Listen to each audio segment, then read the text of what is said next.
Comme chaque lundi, on va faire le tour de l'actualité vue des États-Unis. Et ce lundi, j'ai le plaisir d'accueillir exceptionnellement en studio celui qui est le correspondant de Radio J aux États-Unis. Bonjour Sébastien Lévy. Bonjour Rudy.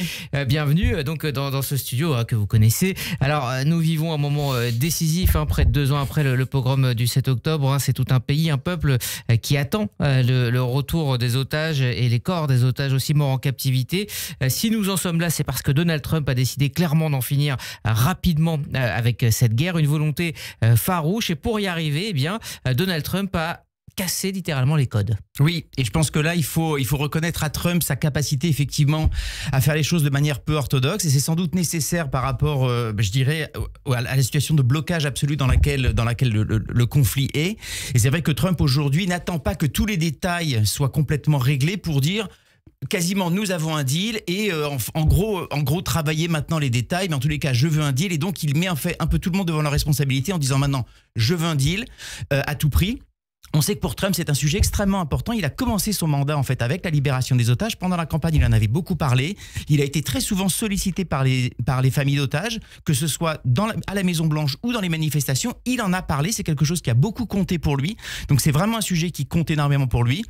On sait que c'est aussi quelqu'un qui veut globalement être un président de la paix. Oui, on sait notamment son obsession du prix Nobel de la paix. Et donc, pour toutes ces raisons, il sent que le moment est venu. Il y a aussi un contexte diplomatique qui a changé. Et donc, il pense que le moment est venu et il met tout son poids dans la balance. Il pense que c'est sans doute le seul aujourd'hui à pouvoir imposer cette solution. Donc, on verra si c'est le cas dans les prochains jours. Alors, certes, il fait bouger les lignes. Il a aussi réussi à convaincre les alliés du Hamas à lâcher le groupe terroriste. Je pense notamment au Qatar et à la Turquie. Oui, et là je crois vraiment l'aspect transactionnel de Trump, dont on a beaucoup parlé à cette antenne, est vraiment quelque chose qui est extrêmement utile dans ce qui se passe aujourd'hui.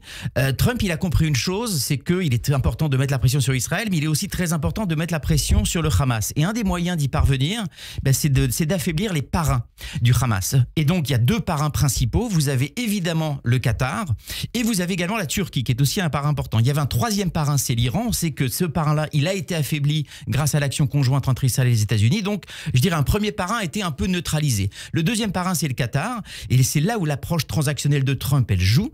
Et elle joue, je dirais, à titre positif. C'est-à-dire que Trump a compris que le Qatar souhaitait absolument, en particulier depuis la frappe israélienne contre le Qatar, un accord de sécurité. Ça, c'était fondamental. Il a accordé quelque chose que sans doute aucun autre président n'aurait osé accorder, c'est-à-dire un accord de sécurité en disant vous attaquez le Qatar, vous attaquez les États-Unis. C'est vraiment un accord même que Israël n'a pas. Donc je pense que ça montre quelque chose, casser les codes. Il est prêt à casser les codes.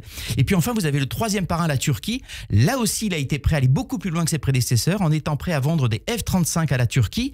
Donc qui est d'ailleurs quelque chose qui à moyen et long terme n'est pas une bonne nouvelle pour Israël, parce que ça affaiblit, je dirais, l'avantage compétitif d'Israël en matière stratégique et notamment sur les armes. Mais c'était sans doute le prix à payer pour affaiblir le Hamas, qui aujourd'hui est complètement isolé et ne peut plus totalement compter sur l'aspect financier mais aussi politique du soutien, que ce soit l'Iran, le Qatar et donc la Turquie. Et donc c'est une nouvelle situation, c'est un nouveau contexte qui favorise l'affaiblissement du Hamas et donc peut-être la conclusion d'un accord. Alors Sébastien Lévy, Donald Trump a aussi beaucoup obtenu de la part d'Israël. Comment a-t-il réussi à tordre le bras de cette manière à Benjamin Netanyahou ? Alors, d'abord, je pense que c'est important de rappeler que personne ne peut accuser, même les gens qui n'aiment pas Trump, je pense que personne ne peut accuser Trump d'être anti-Israël. Donc il a une énorme légitimité. Donc aujourd'hui, il peut se permettre, lui, de faire une énorme pression sur Netanyahou sans être accusé demain d'avoir lâché Israël.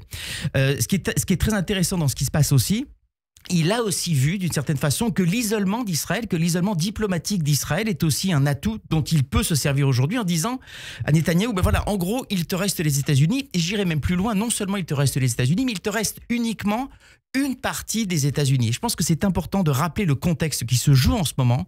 Vous avez plus de 60% des Américains aujourd'hui qui sont contre l'intervention d'Israël dans la bande de Gaza. Vous avez un vrai affaiblissement de la popularité d'Israël aux États-Unis.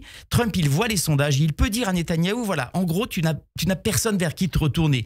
Si en gros je te dis quelque chose, tu dois faire ce que je dis, parce qu'aujourd'hui Netanyahou ne peut plus compter sur le Parti démocrate qui ne veut plus entendre parler de Netanyahou, et au sein même des Républicains, vous n'allez pas avoir, je dirais, des sénateurs ou des élus républicains qui vont se rebeller contre Trump parce qu'on sait que Trump tient son parti. Donc il y a vraiment une situation unique aujourd'hui qui permet à Trump d'imposer d'imposer cette solution, et il peut le faire aussi en disant, et d'ailleurs il l'a dit lui-même publiquement, même pour le bénéfice même d'Israël, il faut que cette guerre s'arrête. Il l'a dit publiquement en disant, aujourd'hui l'image d'Israël est extrêmement dégradée dans le monde et il est très important de la reconstituer. L'arrêt de la guerre est une bonne solution. Donc je dirais même, il le voit même aujourd'hui comme une vraie action pro-Israël de pousser à la fin de la guerre.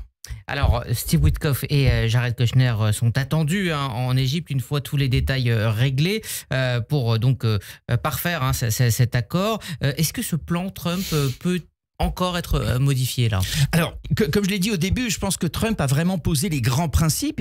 Alors on sait que ces principes, ils ont déjà été un petit peu amendés d'ailleurs par le gouvernement israélien, puisqu'il y a eu un décalage entre le plan qui avait été présenté aux pays arabes il y a 10 jours et le plan qui a été présenté officiellement lundi dernier par Trump et Netanyahou. Donc vous avez déjà eu des changements. Et ça fait partie, je dirais, de l'approche de Trump, c'est-à-dire de poser des grands principes, de dire voilà, nous avons un deal et nous verrons les détails. Donc oui, il y aura sans doute énormément aujourd'hui de négociations sur le timing du retrait, sur la nature du retrait, jusqu'où sur la nature de l'autorité qui prendra le relais du Hamas, sur le timing du désarmement. Et évidemment, la chose qui est sans doute la plus importante pour nous dans le studio et sans doute pour nos auditeurs, c'est aussi l'identité des otages, le timing surtout de quand les otages seront libérés. Donc oui, vous aurez pas mal sans doute de choses qui vont se négocier dans les prochains jours. Mais encore une fois, Trump, son rôle ici, c'était de dire, voilà, ce deal, il aura lieu. Maintenant, work it out, c'est-à-dire travailler les détails. Si dans les jours qui viennent, nous voyons les otages rentrer à la maison, ce que chacun attend depuis le 7 octobre 2023, eh bien, est-ce qu'on pourra dire que la victoire de Trump est incontestable sur ce dossier? Je pense que là-dessus, clairement, Trump est sans doute... Trump peut se permettre des choses qu'aucun de ses prédécesseurs n'aurait pu se permettre ou n'aurait osé. Donc oui, ce serait la victoire. Je pense qu'il faut être évidemment très prudent, mais ce serait la victoire de la méthode Trump, de sa personnalité, qui est tellement problématique dans d'autres sujets, notamment sur la démocratie aux États-Unis, mais c'est un autre sujet en ce qui concerne la diplomatie, en ce qui concerne la manière de mettre pression sur tous les acteurs de la région, et je pense que c'est son grand succès si ça a lieu. Oui, ce serait une claire victoire, ce serait quelques jours avant la nomination du prix Nobel de la paix. Il est possible que ça déroule là-dessus, mais d'une certaine façon, c'est relativement secondaire, mais clairement, ça serait une victoire incontestable de Trump et de sa méthode. En quelques secondes, on aura l'occasion d'en reparler, Sébastien. Évidemment, demain, nous commémorons le 7 octobre, les 2 ans du 7 octobre. Qu'est-ce qui a changé pour les Juifs aux États-Unis depuis cette date? Vous avez eu, en fait, depuis 2 ans, on en a beaucoup parlé à cette antenne, vous avez eu une accélération, je dirais une vague d'antisémitisme qui a monté depuis 10 ans, mais clairement, vous avez un changement total de degré, je dirais, depuis 2 ans.